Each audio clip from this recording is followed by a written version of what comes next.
Hello, everyone. It's Fred Staub, and you are watching live on YouTube and Facebook. This is Cruise Control. Les Jackson is here with us, and we are going to be doing a show on Mayday, Mayday, Mayday. Right, Les?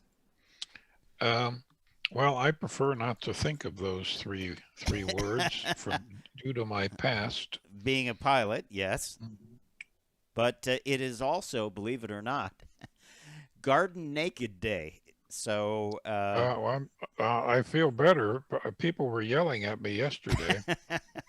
now you can just say, "Hey, it's a celebration." I don't know how those things get started, but let me tell you what we're going to be talking about on Cruise Control this hour. It's going to be Honda's 11th generation Civic, and this is a vehicle. Wow, 11 generations. Do you remember when the Civic came out? Uh, well, I knew a guy with a 73, and it must have been before that. Yeah, so 11 generations of this, and we're going to talk about it. The whole concept is to make it more straightforward, especially on Hmm. the inside. You look at the interior, and we'll show you pictures when we're rolling with the show. But it almost looks like an old sports car where they have like a flat black dash and like a sort of a engine turn panel, accent panel. Interesting that they would go Well, back. I wonder how well that'll be accepted. But I don't know. I think find out. it's sort of a calming look though. It's not crazy out there and all different things going on. Then we're gonna have a review of the Acura Mdx. It's a 2022 model. I think that might be the first 2022 model that I've driven. Have you driven any 2022s yet? I am currently in one, Mm-hmm. uh, the Mini Cooper, but Excellent. obviously we're going to be getting a bunch of them from here on. Yeah, talking about Mini Cooper, it's been 20 years since they started building the new generation of the Mini. So we'll talk about some Mini milestones. And we're also going to tell you why Canadian car dealers are annoyed with their U.S. counterparts. Hmm. And it has to do, in a sense, with the chip shortage. So we'll tell you why that is. And that chip Isn't shortage keeps going. isn't everyone annoyed with the U.S. car dealers? I think you just have to be, yeah. Yeah, And then sorry. in the second hour, we're going to tell you. Remember, of course, the Volkswagen April Fool's joke. It was just supposed to be a fun thing, Oh and yes. weirdly, a lot of our automotive journalist friends got like really upset about it. Like they felt like they were played, and which is the idea of a April Fool's joke, right? Well, it was harmless. There's no sense taking it seriously. I thought it was clever. Now they might be in trouble, Volkswagen, with the SEC for this. We'll talk about that, the Hmm. Security and Exchange Commissions. So we'll talk about that. We'll also talk about Kelly Blue Book's 10th annual Cost to Own Awards. So that's a good thing if you're thinking about going out and buying a vehicle, and it's just another factor to put in there. What is it going to cost you to own this vehicle over the Have course you of ever figured out what the cost to own, your Vibe, your Pontiac Vibe the all these Pontiac years? Vibe? Not really. I haven't put much into it. I put brakes in I it. have. I have. I haven't put much in my Mazda, which is 12 years old, Mm-hmm. but because I put so few miles on it, it costs me 82 cents a mile to own it. Okay. So how do you feel about that? That's a lot. Because you haven't driven it a lot, or Right, right. hmm. Well, I haven't put Anyway, anything major into it, but I never. It also gets to a point where sometimes you just have to drive it. well, sure, sure. So, I believe you're going to bring us in, and we'll be coming in with the I am. live radio show portion of this.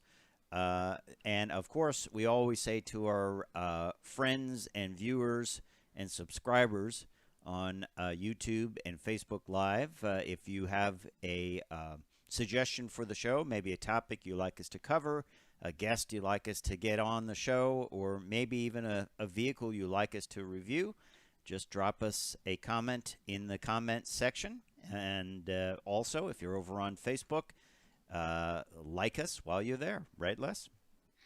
Absolutely. And we like the fact that so many people are doing that. Yeah, exactly. So we are just going to keep streaming away and streaming on more and more platforms. So as they become available. But Les, you're going to bring us in about 20 seconds. So here you go. And I'm going to switch over to our logo.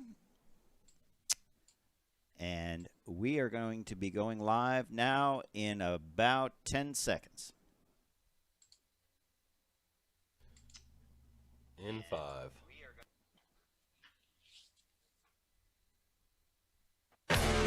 This is Cruise Control. Your on-air automotive magazine with co-hosts Fred Staub and Les Jackson. Everything you need to know about new and used cars. Industry news. We'll fix or repair your car on the air. Fasten your seatbelts and let us take the wheel. Now, your ride is about to begin. Because you're on Cruise Control. Cruise Control. Cruise Control.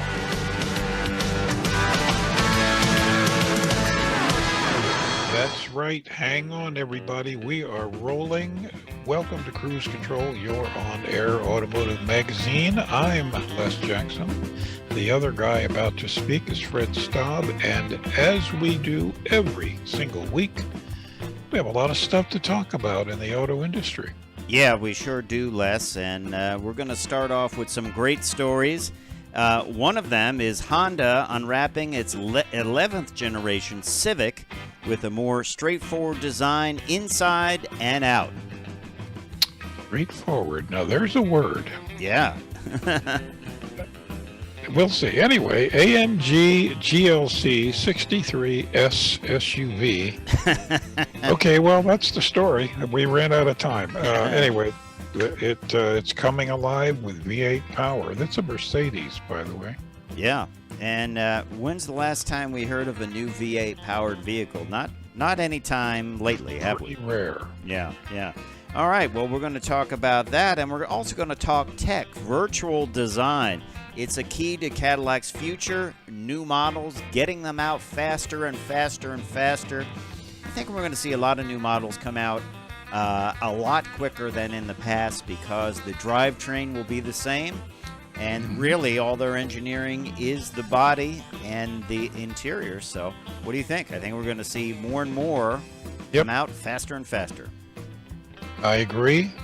It's the future.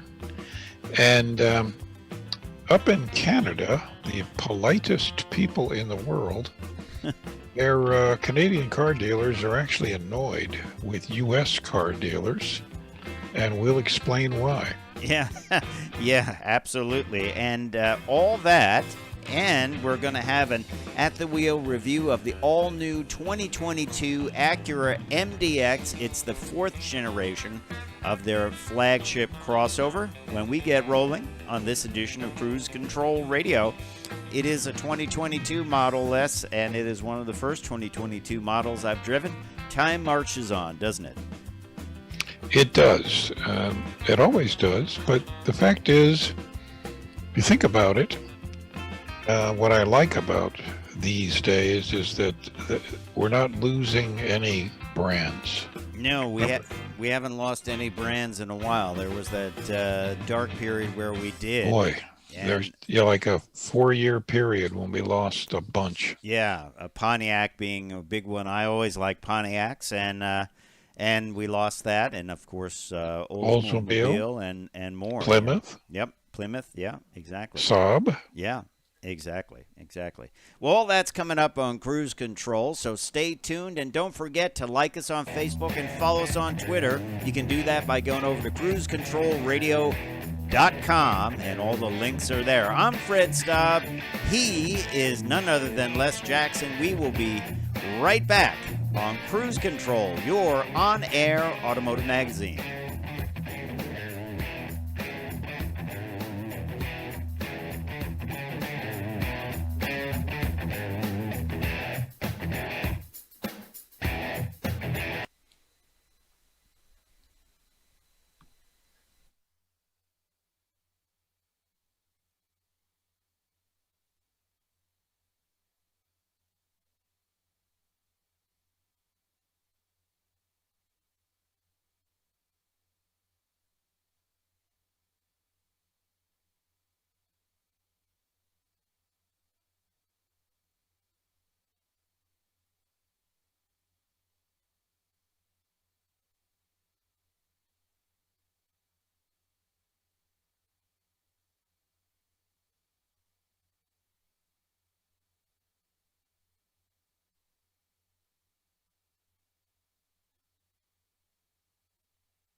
All right. Well, coming up on Cruise Control, we are going to be looking at the 11th generation less of the Honda Civic.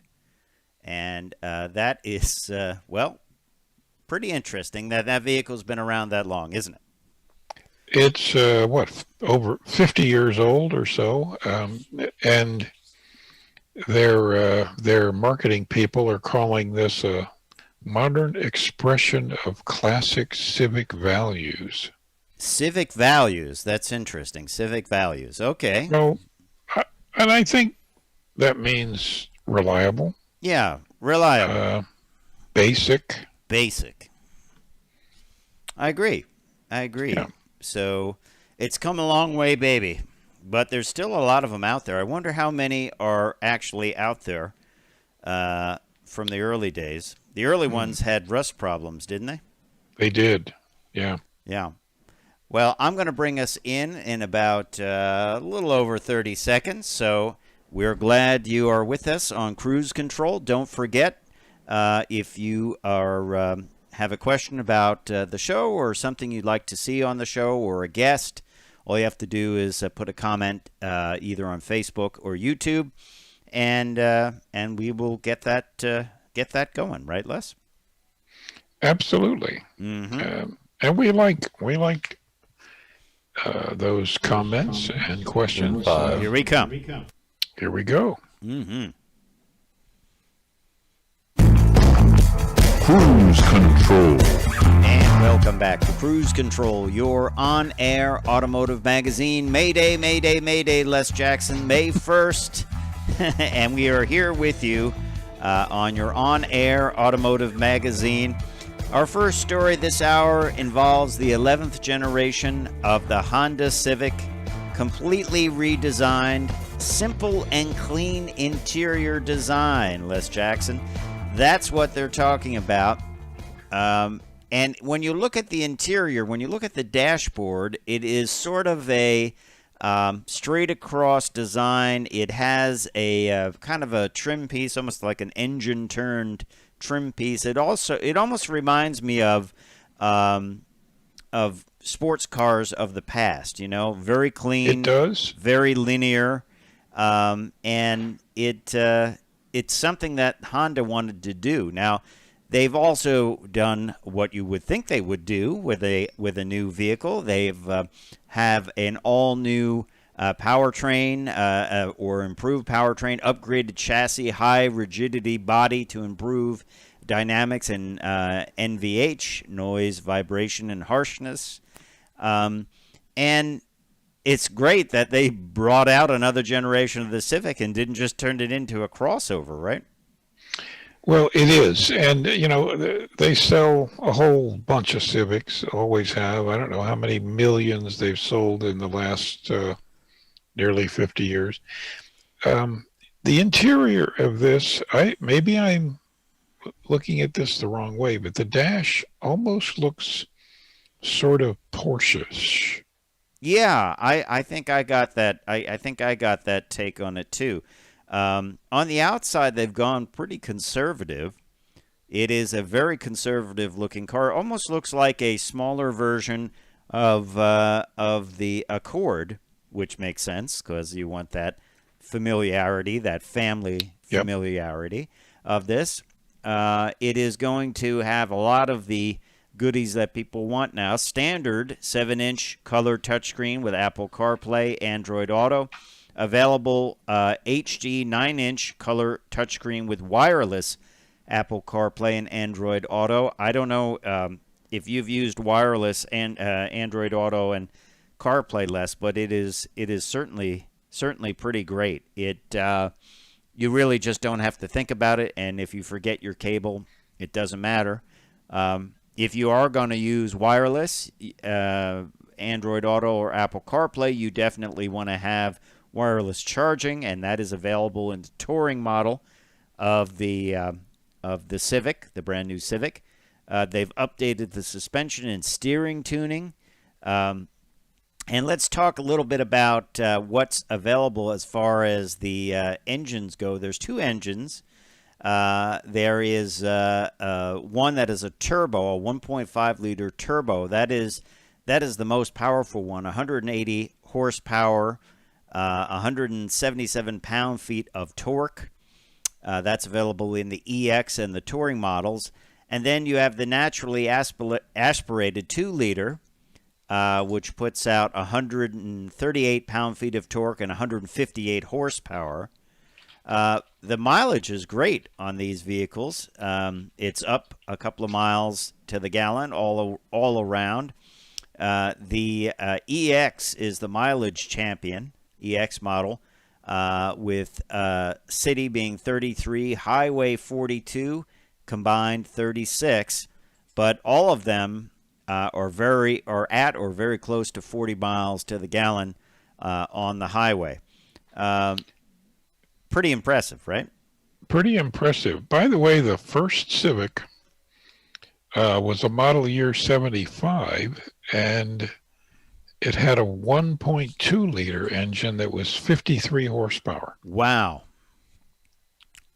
Which, by the way, got great mileage. Yeah, exactly. And, you know, people just bought them by, quite literally by the ton. I don't think there's any more, it doesn't look like there's any more manuals available. From what I don't can think tell. so. All CVTs are continuously variable transmissions with paddle shifters in the Sport and in the Touring edition. Otherwise, it is what it is, right? Well, manual is a distant stepchild now in the industry. Yep. Manual is a thing of the past. And it, I do like the clean styling. It does not look, what would I say, like some of the older, remember when they had the problem with the Civic, with the interior? It looked like they tried to cut corners on it, and then it was so bad they changed it after 6 months. Remember that? Yeah, that was 2011. Yeah. Wow. Hey, on Cruise Control coming up, more about this brand new 11th generation Civic, and then we're going to talk about the AMG GLC 63S SUV with V8 power when we come back on Cruise Control, your on-air automotive magazine. I'm Fred, he's Les. Stay buckled in.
We will be right back with more Cruise Control after this, coming up in about 30 seconds, so stay tuned.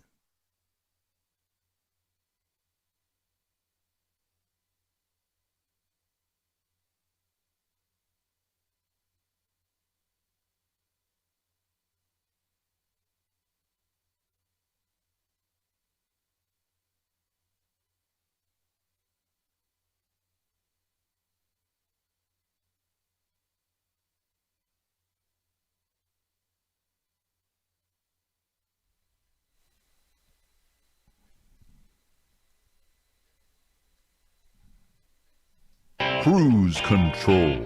Hey, welcome back to Cruise Control. I'm Les. He's Fred. We were talking before the break. Just want to finish up on the new Honda Civic, the 11th generation. You still get a lot for your money. Yeah.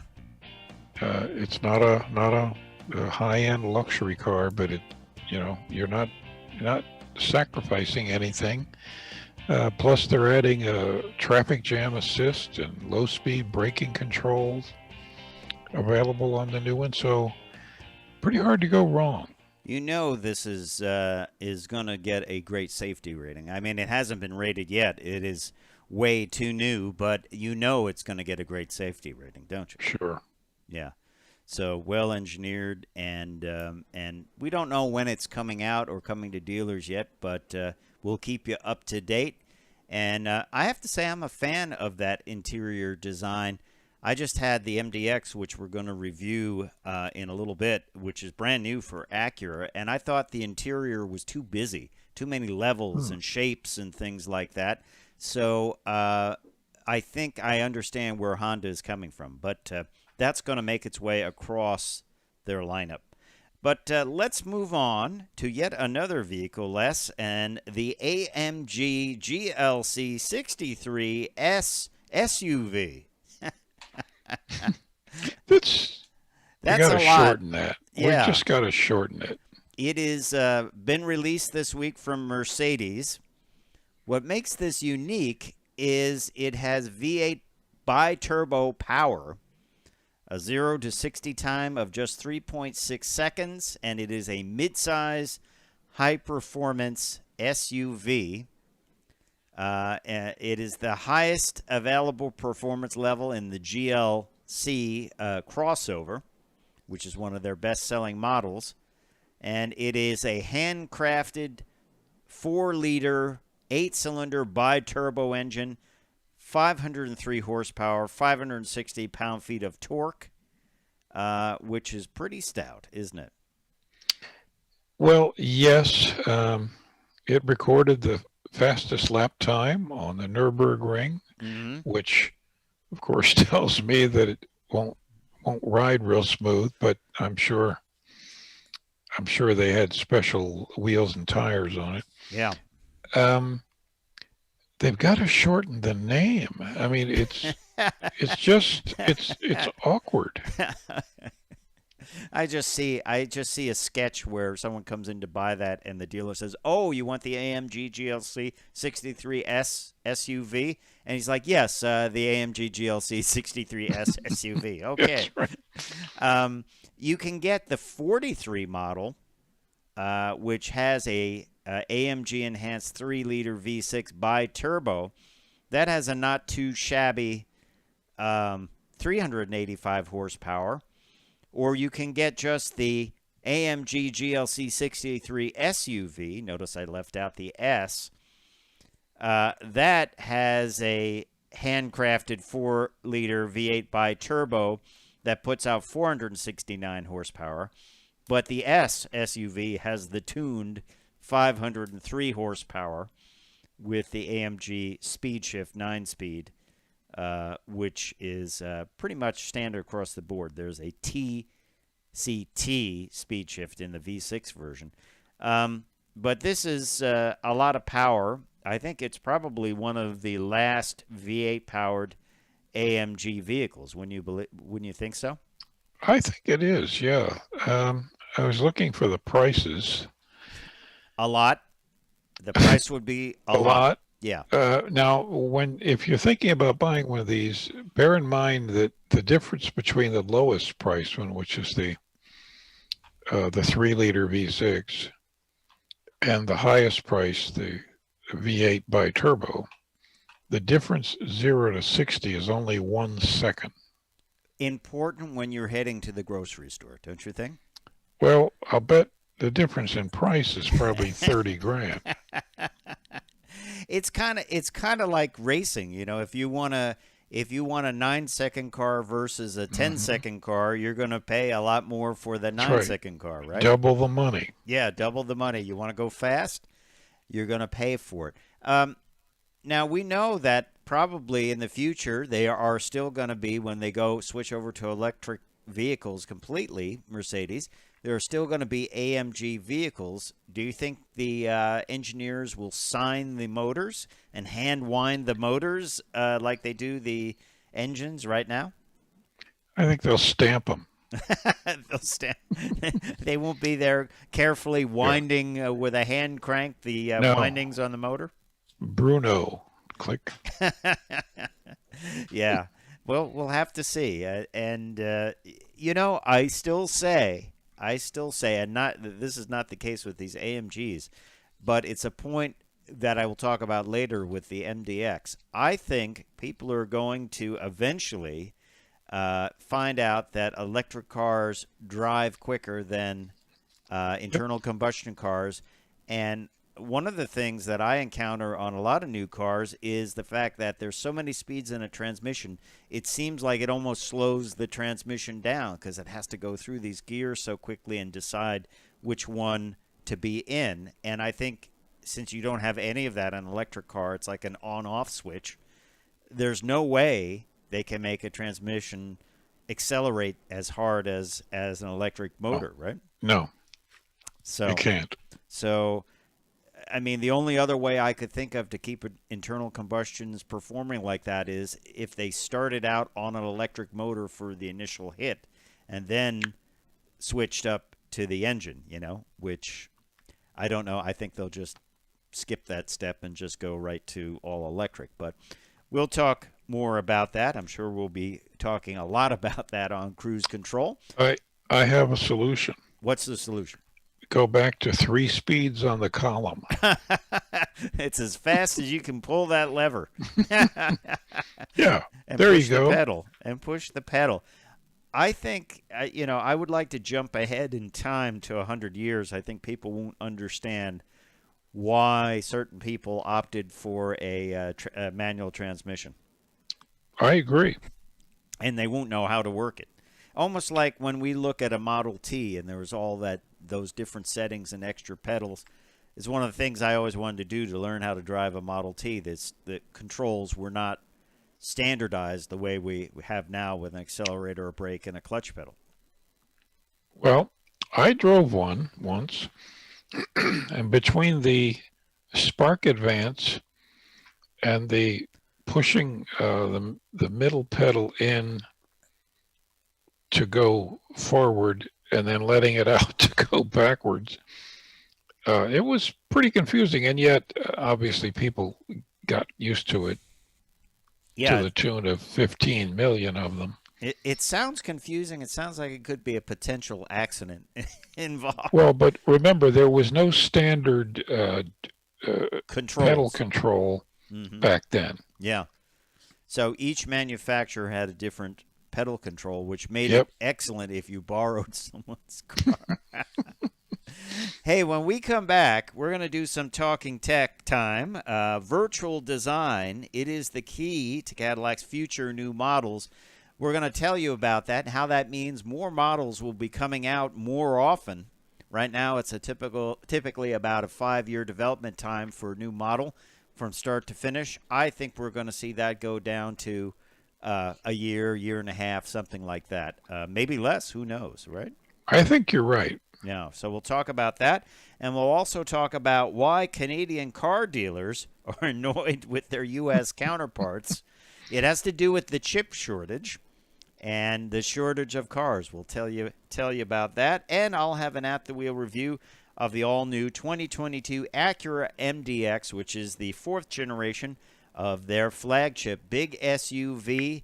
It was a wonderfully designed vehicle, I have to tell you that. So we'll talk about that when we come back on Cruise Control Radio, your on-air automotive magazine. I'm Fred Staub. He's Les Jackson. When we come back, more good stuff about cars on Cruise Control, your on-air automotive magazine. Cars.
Cruise Control. And welcome back to Cruise Control, your on-air automotive magazine.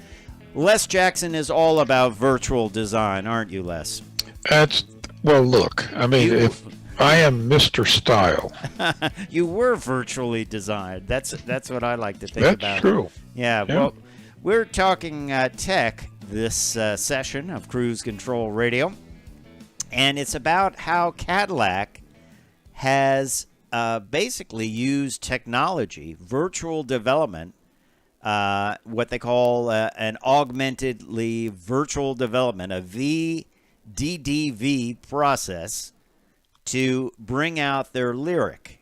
So they're testing things ahead of time virtually. They are doing things like aeroacoustics and active noise cancellation. All of this is done virtually. Cabin comfort is developed virtually. Advanced aerodynamics virtually. No more putting little pieces of tape on cars and putting them in a wind tunnel. Yeah. Yep. So a big change, Les Jackson. I think a lot of this vehicle was developed, the all-electric SUV was developed 9 months ahead of schedule using virtual testing and validation. I think this is a good thing because I think there's going to be more models. It's going to cost them less to do all this testing. They'll be able to get through it quicker and get us more models and more variants of vehicles. And I also think it's going to be easier to build electric vehicles. Am I wrong to think about that? Not at all, because it's such a relatively simple drivetrain. Yeah. So there's not hooking a whole bunch of mechanical elements together. Yeah. I agree with you. And virtual design like this, think about how long it takes otherwise to develop just the seats. Mm-hmm. And when you do that virtually, you save months. Yeah.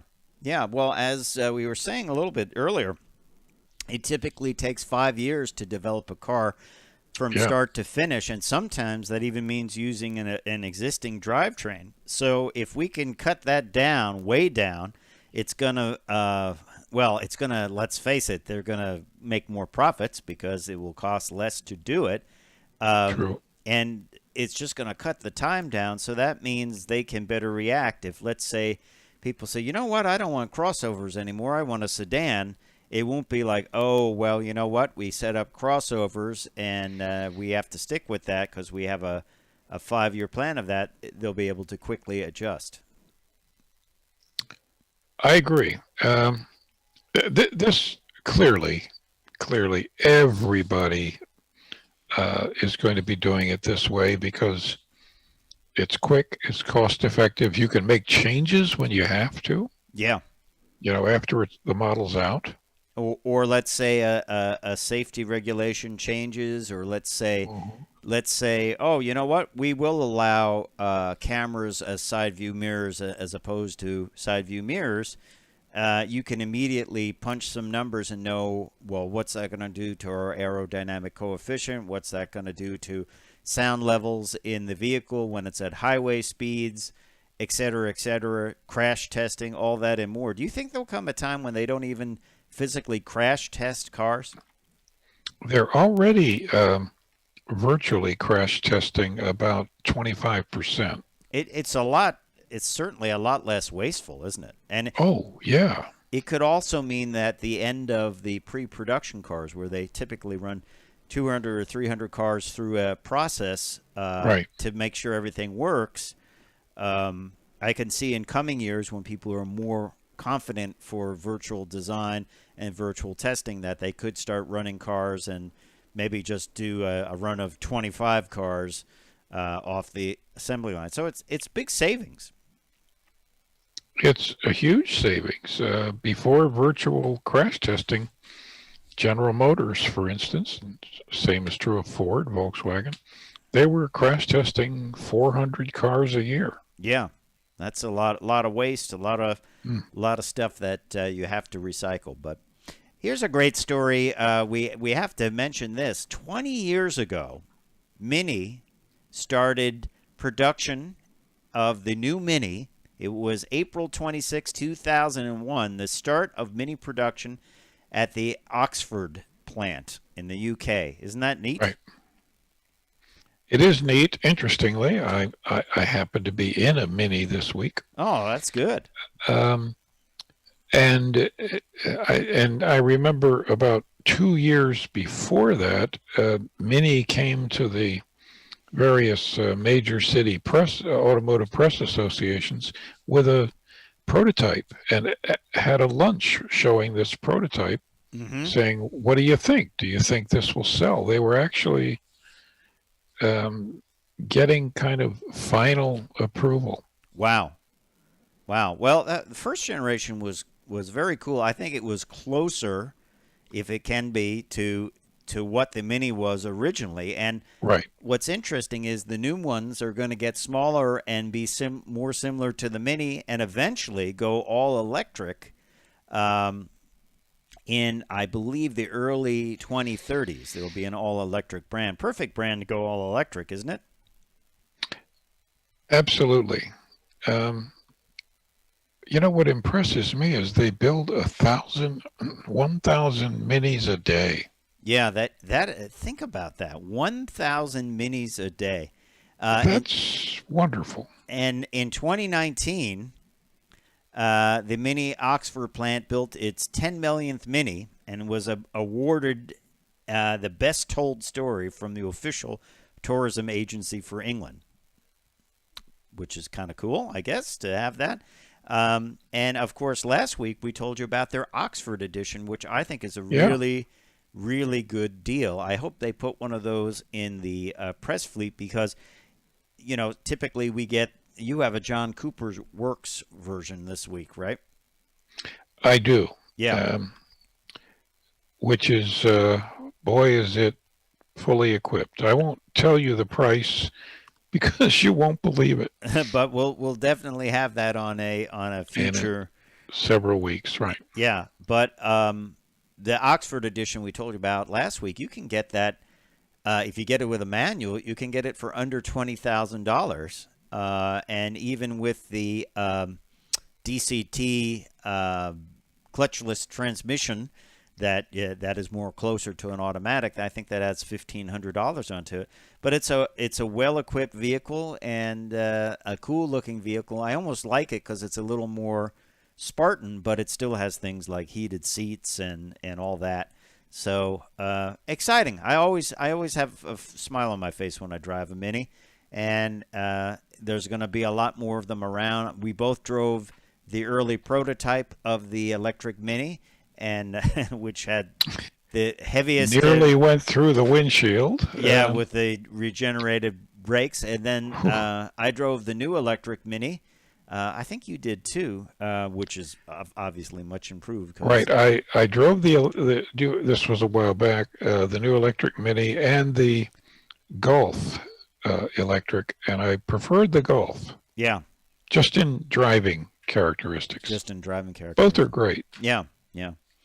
Well, let's move on to our next story, and it is about Canadian dealers getting angry at American dealers, and it has to do it just makes Les laugh for some reason. I don't know why this is funny, but it is. And it has to do with, believe it or not, the semiconductor chip shortage. Has anyone talked about when that will end, or is there any plan to make more chips,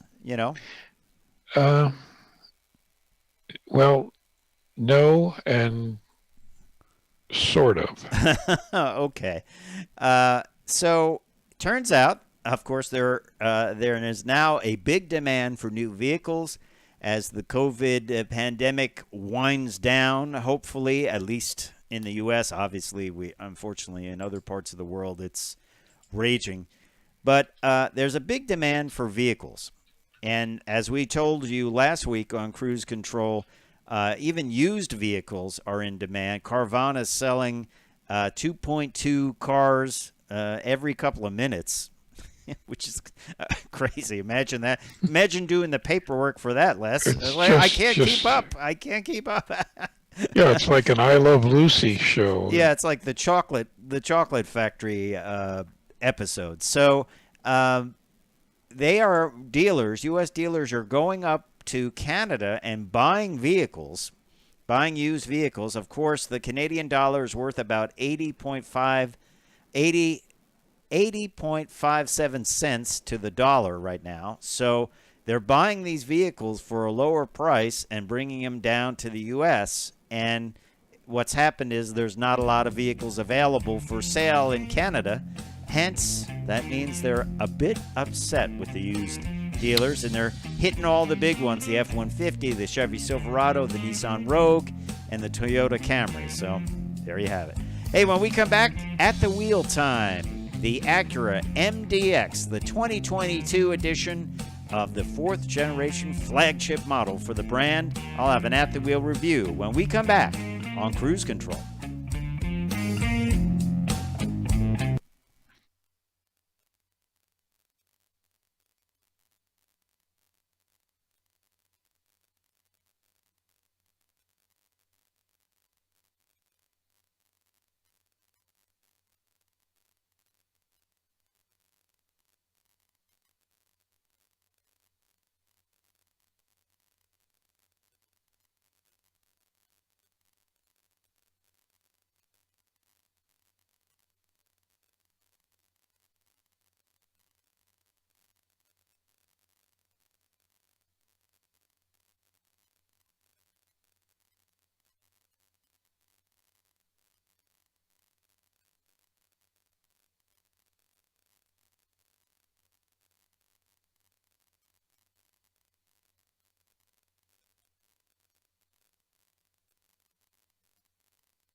Hey, it's Fred Staub for Cruise Control, and of course, Les Jackson is here with me, and we're going to be right back with more Cruise Control. We're going to have an at-the-wheel review.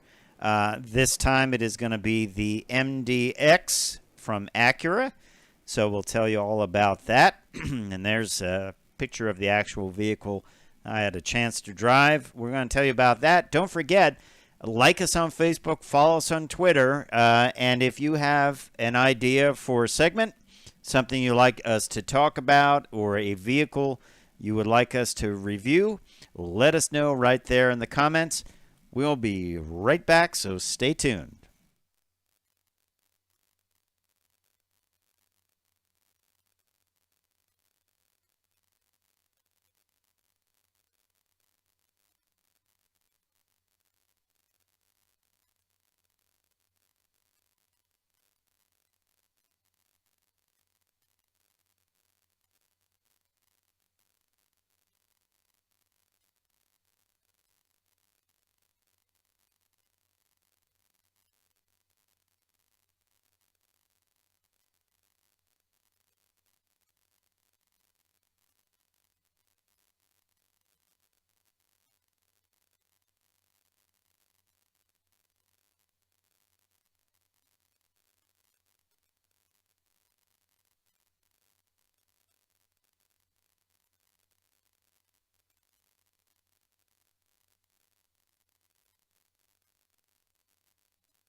Cruise Control. Welcome back to Cruise Control. Les and Fred here. We just one more thing about the chip shortage, Fred. Yeah, we were talking about when will it end, right? Yes, well, the chip manufacturers have said that they feel they can catch up by sometime in July. Wow, okay, so not that far off. Yeah, but when you catch up to the manufacturing level, you still have all the backlog. Yeah, and remember, like Ford has built some F-150s and left Silverado for Chevy and others. They've built vehicles and just kind of pushed them aside until they get the parts and pieces. So those vehicles, I would assume, would be first in line to get the chips. Yeah, but I think the industry is kind of has a backlog of 250,000,000 vehicles. Well, one vehicle that doesn't have a backup, because I had a chance to drive it, and that was the Acura Mdx. I'm going to do an at-the-wheel review of this vehicle, Les Jackson. Matter of fact, here's the vehicle, and it was a 2022 Mdx SH all-wheel drive advanced model, which is a top of the range. This had a 3.5-liter, 290 horsepower VTEC engine with variable cylinder management and a 10-speed. That's new, one of the many, many new things on the all-new 4th generation MDX, a 10-speed transmission, up from a 9-speed transmission previously.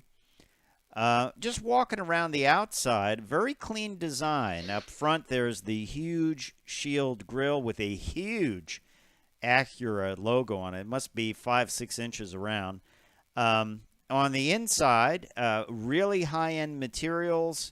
I would say everybody that wants a USB port gets one because they're everywhere.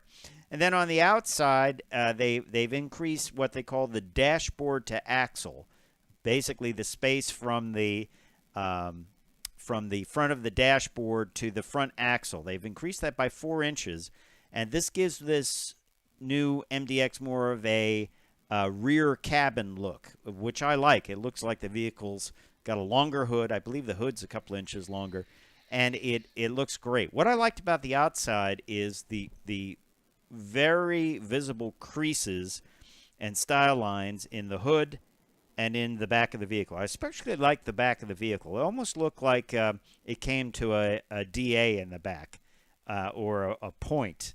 Almost very boat-like in a sense. And I like that. I thought it looked... That's the word, boat-like. And it looked elegant, and the rear bumper was kind of tucked in. Mine was in a beautiful metallic tinted clear coat paint color, and it had some chrome accent strips in it. Walking around the side, the only weird line I found was there's sort of like a frown on the side of the lower part of the doors. Just a weird style line, the only one I could find. Up front, of course, is that big grille with the big logo. That has active shutters now for fuel economy, which is not super great on this vehicle. This kind of a heavy vehicle. It's over 4,500 pounds. Highways 25, city 19, 21 for the combined. And on the inside, a lot of luxury and that, but I found that the styling on the inside was a bit busy. You know how we were saying earlier in the show that Honda is going to a much more simple interior. Well, Acura's gone completely the other way. It is pretty busy. I'm a big fan of highly instrumented interiors, but that just looks cluttered. Yeah, there was a lot going on, and the problem was that a lot of the controls were covered in a piano black treatment, that super shiny black treatment with white lettering on it. I found it hard to see, and then there were two layers of buttons. One was inset a little bit, and they controlled things like heated and cooled seats and sort of the secondary functions. They were a little hard to see. One of my takeaways from this one has 290 horsepower, as I said, a 3.5-liter V6, and that's found in other Honda and Acura vehicles in the lineup. It felt a little underpowered to me, and I'm not sure whether that meant the engine was not up to moving that weight around, or whether the 10-speed transmission was just not getting into gear correctly. I felt like I at times there was a little hesitation in the vehicle, and I felt like I really had to crowd the pedal to get it to go. When it did get through all that, when it got through all that shifting and that, it went fine, made some good sounds. Of course, you have different settings. They have a dynamic mode knob on the dash, which you can set it to snow, which I didn't set it to snow because there's no snow. Okay. And normal, comfort, and sport. Sport alleviated some of that hesitation in the transmission, not completely. But the other thing I noticed, this rolls on 20-inch wheels, and I felt that it was pretty rough, the suspension, in any of those settings. It really felt pretty stiff all the time, which I think could get a little bit annoying. Now, of course, we're dealing with roads that are torn up from the winter and all that. On the highway, it was great, but when you're just dealing with typical roads with bumps and things like that, it was a little bit harsh. It felt a little bit abrupt for the type of vehicle it is. It is a 3-row SUV. It should ride smoother than that. I think so, or at least in the normal and comfort modes be a little bit less like that. It's almost like there wasn't that big a difference between the modes, other than the engine sound, the exhaust note when I put it in sport was a little bit more noticeable. On the inside, I mean, it's got virtually everything going for it, as far as wireless Android Auto and Apple CarPlay, an incredible screen. One thing I liked on it, one of my favorite things, you might think it's a small thing, but I thought it was kind of cool.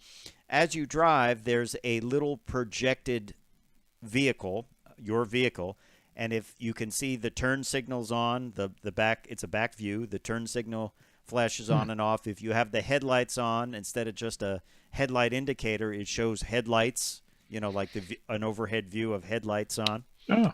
I thought that was handy. I really did. I thought that was a cool little thing. Once again, there's all kind of connectivity for third row passengers if you want a USB, second row passengers, and front row passengers. That's become the new cup holders, as we talked about that. And they are in USB and USB-C. So if you have a newer phone or something like that, easy to connect up. Also, the graphics are pretty cool when it goes into sport mode. It does one of those things that I'm not a fan of. When you shut it down, it makes that jet engine sound and graphics. I'm not a fan of that, but that's you can probably turn that off. But the total price was $61,475 for the Acura Mdx. I'm sorry, 61. I have a bad copy here. 61,000 looks like 675. It's kind of a copy of a copy. The base price is $60,650. So with the advanced model having basically everything, we didn't have really any options.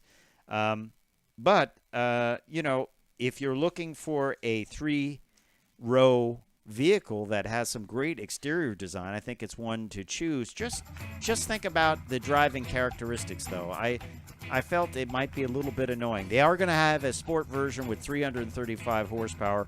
I bet that's going to ride even rougher, though. What do you think? I think it'll ride rougher, which is a deal point to me. All right. We appreciate you listening to Cruise Control Radio. I'm Fred Staub. I'm Les Jackson. We'll see you down the road. Bye.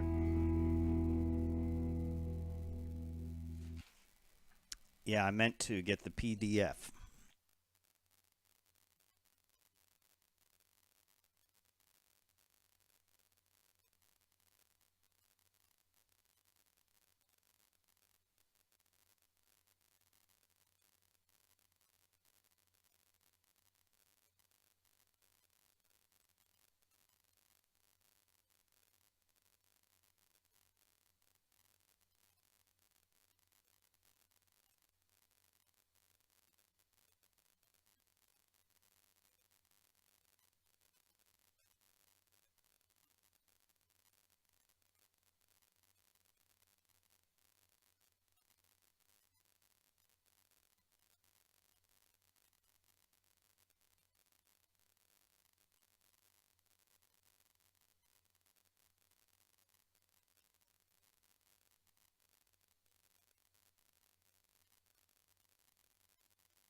Hello, everyone. It's Fred Staub and Les Jackson. We are getting ready for the second hour of Cruise Control.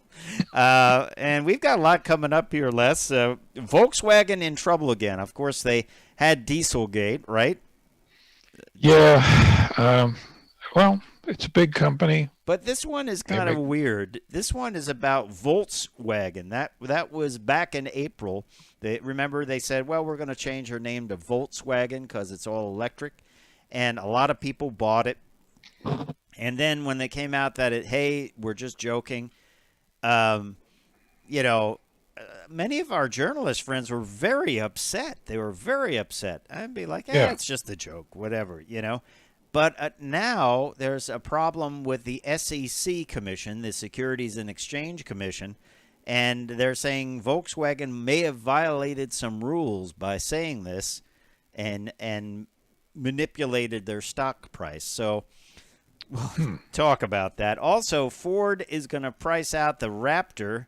That is going to be quite an impressive vehicle when it comes online, and it will tell you a little bit about the pricing on that. They're also going to keep the Tremor, which is a less expensive version of the Raptor. So we'll tell you a little bit about that. And then if you're thinking about buying a car and or SUV, we should say, and you want to factor in the cost to own it, we're going to go through Kelley Blue Book's 10th Annual Cost to Own Awards. Good information always from Kelley Blue Book, don't you think? Yes, always. And a lot of people swear by it. Mm-hmm. And then we're going to talk about not this vehicle, but this vehicle, which is the Kona N. And that is a performance version of the Kona. It's interesting, the N version of the Kona. I always thought of the Kona as sort of this cute little crossover, mild-mannered, but apparently it's gone to the gym, it looks like. Yeah. It's a little different. And then what about the Hyundai Palisade with the bad cabbage smell?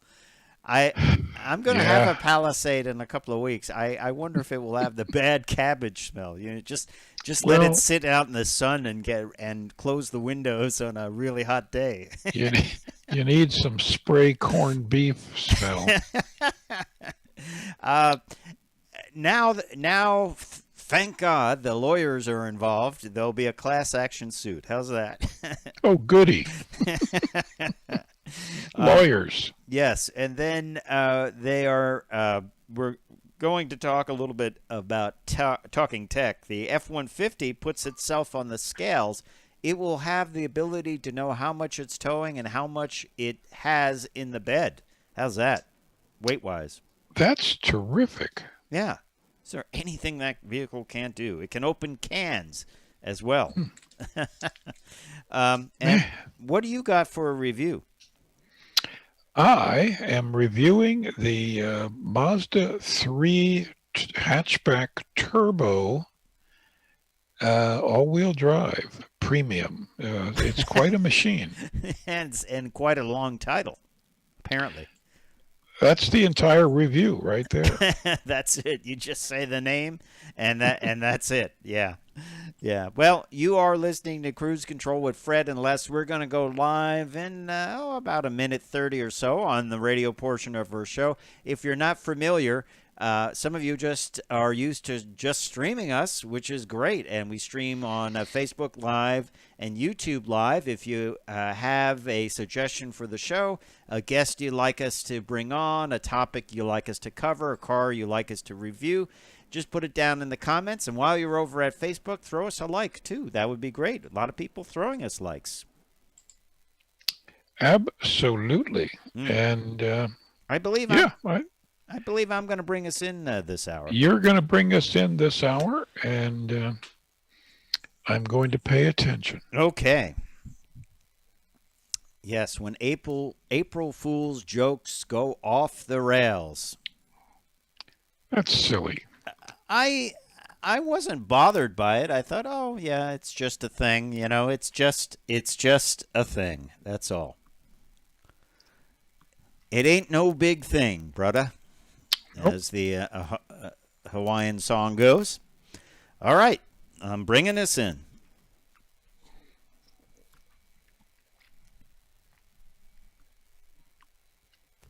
In 5.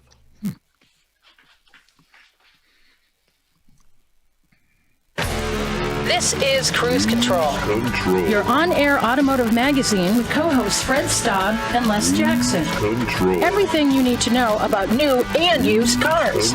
Industry news. We'll fix or repair your car on the air. Fasten your seatbelts and let us take the wheel. Now, your ride is about to begin. Because you're on Cruise Control. Cruise Control. Cruise Control.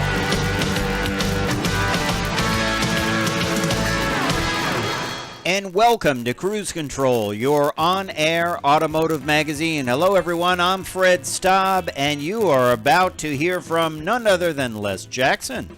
That would be me. Yes, and we have a full hour of automotive information for you. We're going to take you on a ride around the automotive industry, and we're starting with kind of a strange story this hour. Volkswagen in trouble again thanks to an April Fool's joke that went wrong. The Volkswagen story, Les Jackson. Yes, indeed. And Ford prices out the new Raptor and starts taking orders for the Mustang Mach-E GT. Yeah, that's going to be a hot one for sure. I look forward to driving that. You haven't driven that yet, have you? No, not yet. Yeah, okay. Well, we'll have a review of that, I'm sure, coming up. And we're going to take a look at Kelley Blue Book's 10th annual Cost to Own Awards. What are the least expensive vehicles to own? If you're going out shopping for a vehicle, it's just another thing to factor in when you head to the showroom. And Hyundai rolls out the Kona N, which is much different from the Kona. Well, actually, not your father's Kona, your Kona. And there's a smell. What's that song? Oh, that smell. Ooh, Can't that you smell that smell. smell? Yeah, I think that's Leonard Skinner, believe it or not. Yeah. Well, Palisade owners are not happy about it. It's a rotten cabbage smell. Yeah. Probably outgassing from the upholstery, but who knows? Yeah, well, it's interesting now. There's a lawsuit because people said they were embarrassed when they had guests in the car. Little bit of a stomach disturbance. Yeah, and talking tech, the F-150 puts itself on the scales. This is great tech. You ever wonder, is your vehicle overloaded or not overloaded? And the F-150 will be able to tell how much it's got in the bed and how much it's towing. And Les, I think this would be a good feature for tractor trailers, wouldn't it? You know, it's one of those things that you say, how come nobody's come up with this many years ago? Yeah. Well, you're also going to have an at-the-wheel review, aren't you? Yes, the Mazda 3 Turbo Hatchback Premium All-Wheel Drive. Model SJX 5000. That's right. Serial number YXN. No, it's a tricked out Mazda 3. Pretty cool car. Yeah, that sounds cool. I always liked the Mazda 3. And they had the Mazda Speed 3. I always thought that was a fun vehicle. It was cool. Well, this is as close to that as you can get. All right. Well, you are listening to Cruise Control with Fred Staub and Les Jackson. We ran down what you're going to hear this hour, so buckle up. It's a lot to get to, and we're going to get to it right after the break, so stay tuned. We're just getting started on Cruise Control.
And we'll be right back with more Cruise Control, so stay tuned. We're just getting started. Next up, the Volkswagen story, Volkswagen.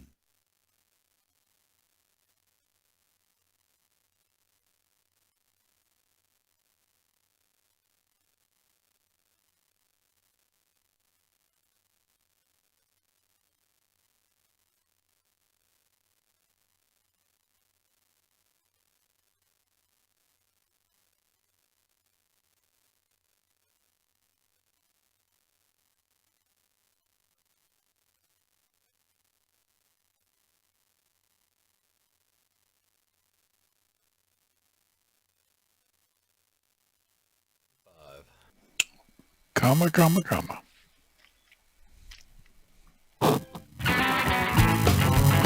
Cruise Control. Welcome back to Cruise Control. Les and Fred here. We promised to tell you what happened when Volkswagen did their April Fool joke, which first I thought was very clever. Second, it fooled me. Me too. And this goes back to last couple days of March when they had a press announcement, phony, that said they were changing their corporate name to Volkswagen, V-O-L-T, wagon, to honor their commitment to electric vehicles. Well, it caught a bunch of us off guard. Very funny.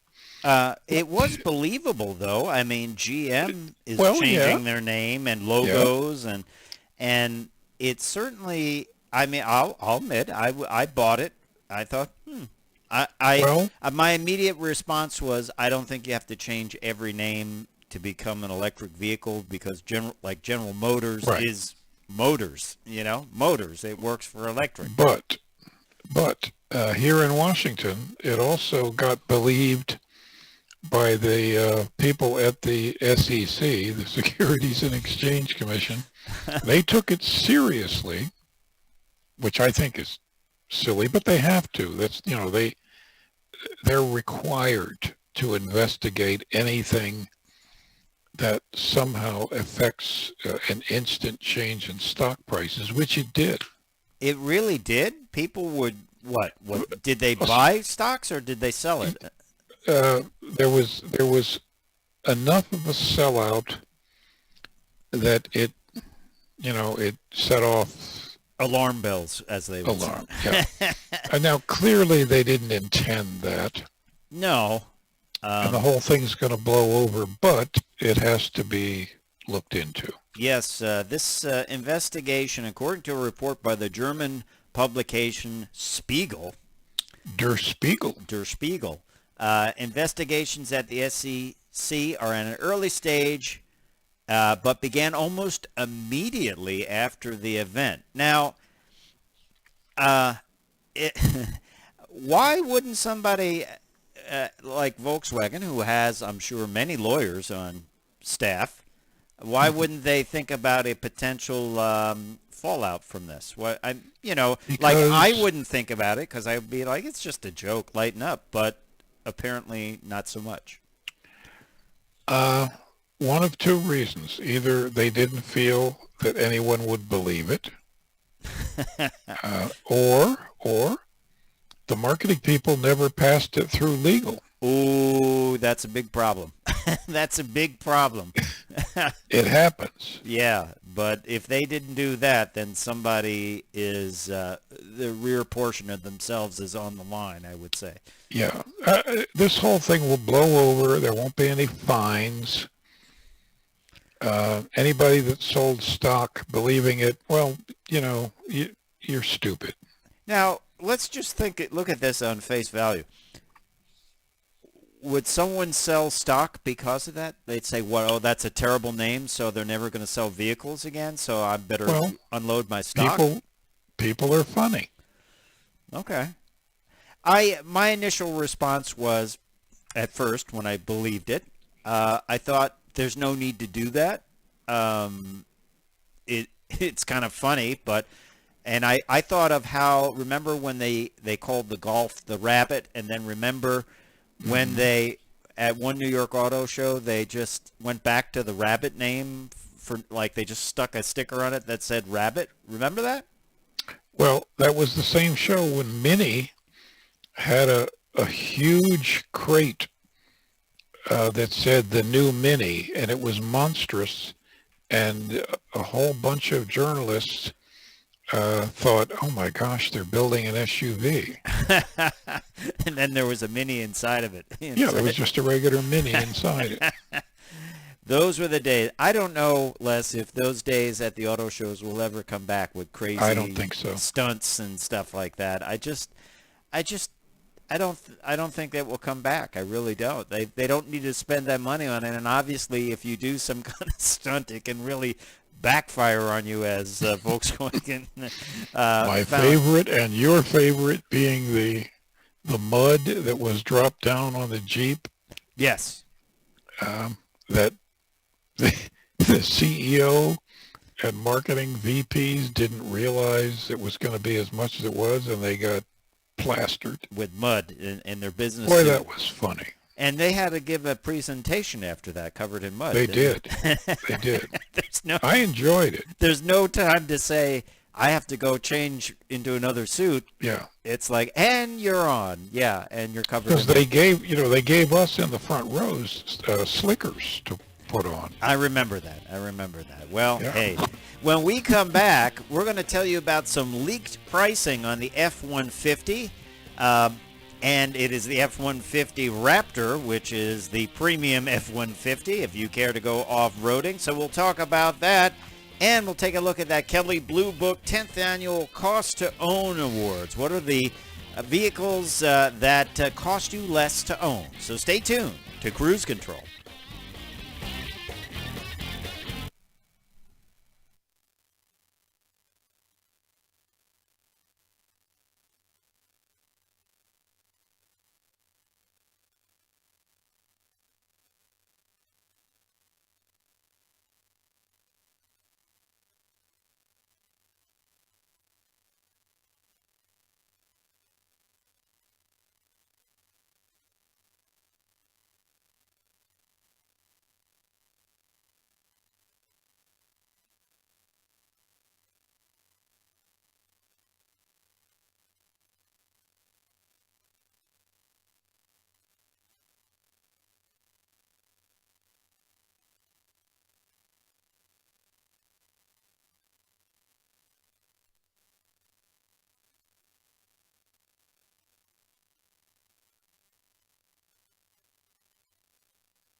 Hey, it's Fred Staub and Les Jackson. We're just having fun here talking about automotive stuff. One of the stories we're going to talk about, Les, is Audi. We're going to talk more about this during the show, but Audi is coming back to Le Mans in 2023, and they're going to have an all-electric car. Remember, they really set the tone a number of years back when they did this with diesel and led and were dominant for many years with the diesel. But we were just talking a little bit about how they will deal with an electric car. It's not like Formula E where you just keep the same batteries in the car for the whole race. They're going to have to swap batteries because it's a 24-hour race. And you suggested probably like a giant D-cell, right? Or a bunch of them. They'll come out. But the key is for a fast pit stop, you have to have them out of that plastic because it's hard to get them out of the plastic when you get them, right? So they probably have some huge module that'll plug in. They'll have to Here we go. hit a big switch. You're in. Cruise Cruise Control. Welcome back to Cruise Control. We did promise to tell the F-150 Rapper. The Rapper edition. The Raptor, which is a great truck. Yeah, 2021. It debuted back in February, and it's, of course, going to have a lot of horsepower. There's been some leaks about the pricing, and the F-150 Raptor will set you back $64,145 plus a $1,695 destination charge. Now, the current 2020 Raptor has an MSRP of $52,855. However, the new Raptor is only available in the crew cab, as opposed to the current model that's available in extended cab. So that could make up for that difference. It's not cheap, but it is capable, and you couldn't really build this if you were trying to build it yourself, could you? And this, you couldn't. By the way, we should clarify, all this information comes from the F-150 Gen 14 forum. That's right. Now, they have some other packages, including a bundle package of $695. I have no idea what that is. A convenience package, $795. Exterior graphics package, $1,075. I'm not a fan of the stickers on the. I think the Raptor looks better without the stickers. I just, why bother? Well, yeah, they know it's a Raptor. You look at it, you see the tires and the lift and the lights on the grill, Power Tech package. We don't really know what any of these packages are. Carbon fiber package, $995. Tire performance package, $7,500. What do you suppose that is? I don't know. And we certainly don't know what the Raptor R variant will cost. The current Raptor, of course, has a 450 horsepower, 510 pound-foot of torque, 3.5-liter EcoBoost, very popular engine. And we know it's going to have a V8 option, the Raptor R, which will use the Shelby GT500 supercharged V8, which in the Shelby makes 760 horsepower. I say that's going to be $100,000. Oh, I think you're right. Showing the Raptor jumping in the sequence as you just did on our Facebook. We mentioned it before. It rides so smooth. Yeah. That you can't believe it. Yeah. And then, of course, if you not that way. If you want to drive on sand at 100 miles an hour, you can do that too. If you decide, sure, you want to do that. But it's not going to come cheap. Now, if you want to save some money and get a lot of the capability of the Raptor without breaking the bank, they're also going to have the 2021 F-150 Tremor. And according to the F-150 Gen 14 forum, that will cost you $49,505, making it $15,000 cheaper than the Raptor. And that slots in between the 2021 F-150 entry level, which costs $30,635. So that gives you kind of the range. The Tremor will probably be an interesting package. I hope they put one of them in the test fleet along with the Raptor, because it's nice to get a kind of a flavor of both of them, right? Yeah, but I don't think they'll put both in the press fleet. Now, I wonder if they'll put a Mustang Mach-E GT. I believe they might do that, though. I predict they will. Yeah, and the order books have opened for this vehicle. So a lot of people have been waiting for the order books to open. On Wednesday, April 28th, they did. And you can order up the Mach-E GT or the Mustang Mach-E GT Performance Edition. which has a track and close course only mode extension for performance-oriented traction and stability control, and increased interior sound.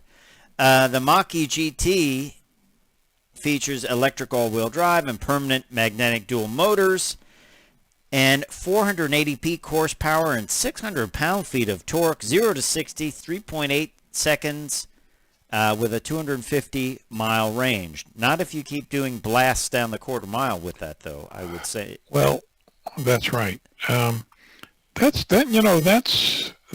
Lamborghini numbers. Yep. And then if you go for the Performance Edition, 480 horsepower, 634 pound-feet of torque. It's the same horsepower as the Mustang Mach-1 Performance Coupe, but with 214 pound-feet of torque additional. So this is going to be pretty amazing. A 0 to 60 mile per hour time of 3.5 seconds. I can't wait to try this, you know? Boy. Yeah, so the order forms are open, Les Jackson. It's time to get out your pencil and get going. That's what I would say. Yes, it's time for you to get out your wallet. Which does not have the performance of the Mach-E GT, unfortunately. But the 0 to 60 times of money going out will be even faster than 3.5 seconds. Now, Oh, yeah. the MSRP for the Mustang Mach-E GT is $59,900, and the Mustang Mach-E GT Performance Edition, notice names are just getting longer to vehicles, aren't they? $64,900. Both are eligible for federal tax incentives, and you can get on that configurator and get going, Les Jackson. So Well, there you now have it. for those that are concerned about electric vehicle performance, Yeah. stop. Yeah. Yeah, it's going to be quite amazing. And you know, eventually I think we're going to see these in Mustangs too, aren't we? Mustang the car. Yeah. Yeah, so pretty cool stuff. You're listening to Cruise Control, your on-air automotive magazine. I'm Fred Staub. He is none other than Les Jackson. You can check us out at cruisecontrolradio.com, where you can like us on Facebook and follow us on Twitter. It's all there. We're going to be looking at Kelley Blue Book's 10th annual Cost to Own study, which is, I think it's good information, Les. If someone's going out to buy a car, and I love the way Kelley Blue Book breaks these down. They have a 5-year cost to own award and 3-year cost to own awards, I believe. I think we're going to look at the 5 years. And we'll kind of run down that list after the break. We're going to take a look at that. We're also going to talk about Hyundai rolling out the Kona N, which is quite a cool vehicle. The Kona, the little friendly crossover, just made a trip to the gym, didn't it? It sure did. Yeah. That's a surprise. Yeah, surprised they brought that out, and they will. We'll talk about the cabbage smell in the Palisade, which is Hyundai's big crossover, and we'll also talk tech once again about the F-150 this time. Imagine if you said, gee, is my vehicle overloaded or not? There was no way to know unless you took it to a scale somewhere at a truck stop. Now you don't have to do that. It will tell you right on the dashboard. We'll tell you about that in our Talk and Tech segment. And then Les has a great vehicle to review, also with a very long name, don't you? Yes, the Mazda 3 Turbo Hatchback Premium All-Wheel Drive. That's a two-breath at-the-wheel review. So, coming up on Cruise That's Control. the review. Yeah, Fred Staub, Les Jackson, we are with you. Don't forget to like us on Facebook and follow us on Twitter. It's all there at cruisecontrolradio.com. We will be right back with plenty more to go. I'm going to tell you the least expensive vehicles to own.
And I had the volume down for the stream on that one. Excellent. That was Okay. excellent. That's okay. It's hard to remember to turn it up. I should have a button. Maybe I'll rig something like that. A warning light. Yeah.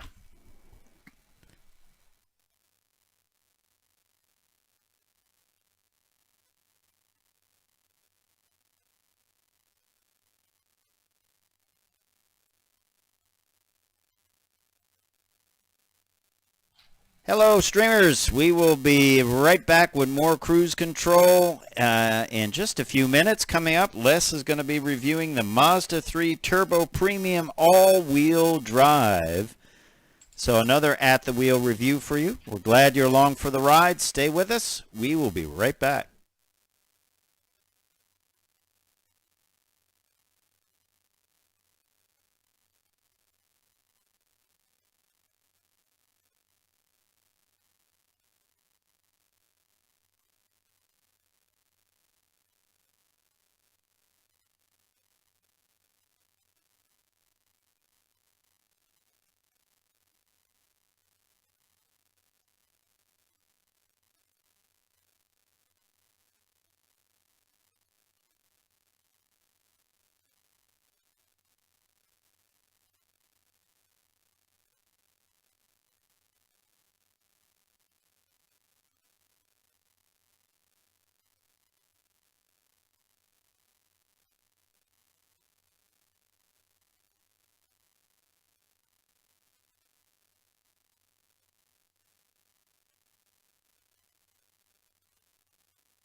All right, we'll be coming right in with a talking tech on the F-150 and onboard scales.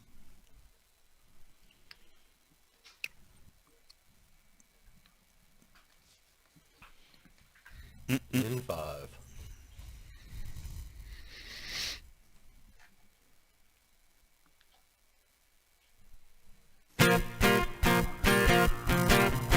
Cruise Control. And welcome back to Cruise Control, your on-air automotive magazine. Fred Staub and Les Jackson at the wheel.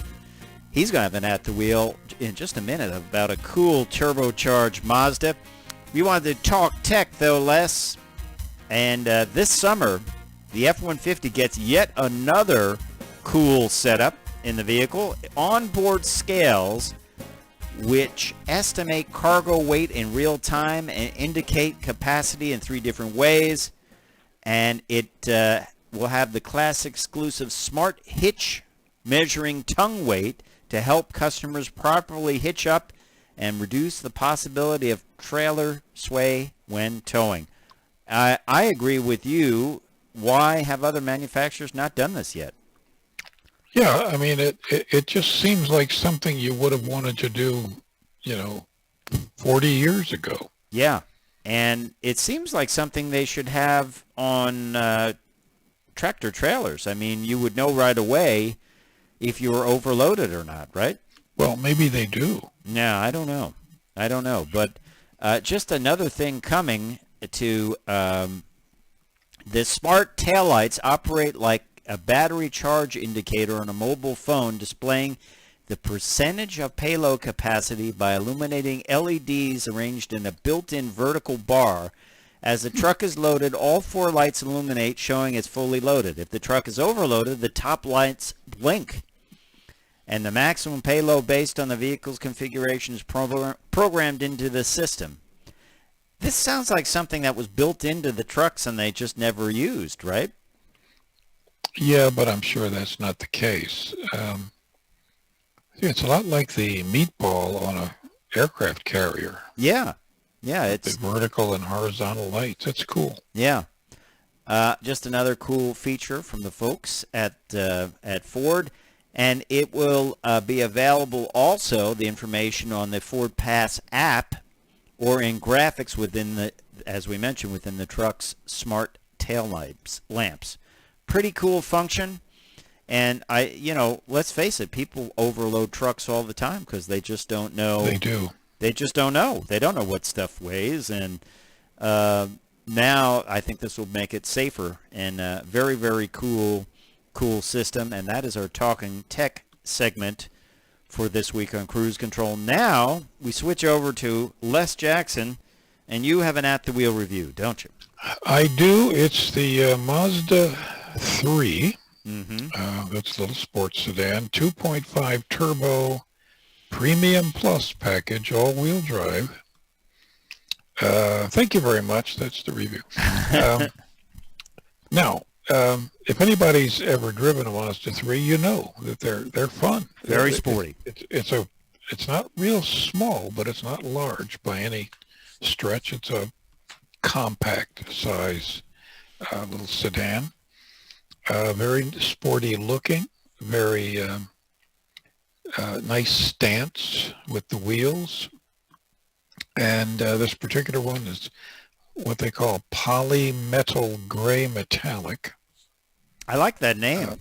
I like that. It's a great name. Yeah, it's a great color sound. It is, and so many of them are red that, this is a little different. Now, basically everything that I'll mention is standard. Okay. On this. There are no options. 227 horsepower. This is that alone. It has, is a 3-letter word, which is F-U-N, and 310 foot-pounds of torque. That's pretty impressive. Acceleration is very impressive. It's there when you want it, but otherwise it just drives like a car. 18-inch black alloy wheels, solid black, just like you like. I like those. I like black wheels because they don't they don't show the dust and dirt. But it looked a little sinister against the gray finish. Okay. I would have liked it maybe with a white car, but anyway. LED headlights. Active driving display. Adaptive front lights. Heated mirrors. Power seats, of course, heated seats, Android Auto, Apple CarPlay, heated steering wheel. I love heated steering wheel. I love it so much that I don't think I would get a car without it. I don't think I would either. Now again, everything is standard.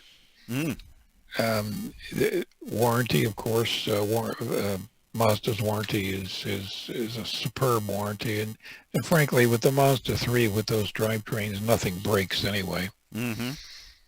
Smart brake support, of course, radar cruise control with stop and go. Okay.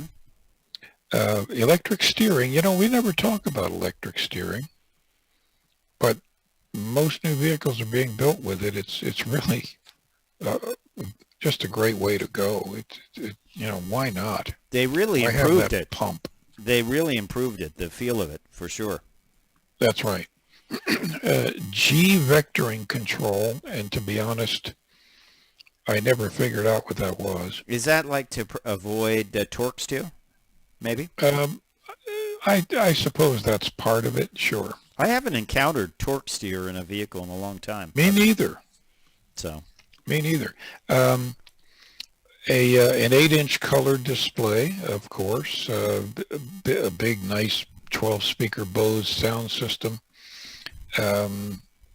Bluetooth everything, dynamic stability control, 5-star rating on everything safety. You know, and this is a Mazda 3. It's not big. I love to see that. I'm seeing more vehicles that get that 5 stars, and certainly if you're looking for a vehicle, that's something to factor in. That's right. Now, you would expect, with all this performance and wheels, to be a harsh ride. It's not. It's a reasonably smooth ride, which I insist on. Yep. As I said, plenty of acceleration. Handling is, well, typical Mazda. Yeah. It's good. Mm-hmm. Comfortable seats. Very quiet inside. As a matter of fact, it's quieter inside than we were riding this weekend in a friend's new Subaru Forester. Uh-huh. And it was much louder inside. Interesting. 26 miles to the gallon overall. 23 city is the rating and 31 highway. I found it easily was getting 30, even with my foot in it. Uh-huh. Turbo spooled. Well, you want to hear it. Okay. And I heard it a lot. All right. Now this is automatic, by the way. You don't find many stick shift models in the press fleet anymore. I haven't had one in probably last summer. That's when I have. And you know why? There are very few people that can drive them, and they don't sell them. Exactly. But you can get it in a stick if you want it, no problem. I think a lot of people do. Mm-hmm. I tell you, it's really a nice car. It's reasonably priced. The total price, including destination charges, $34,820. That's not bad. No, I mean that's granted you can get a much cheaper Mazda 3, but this is everything.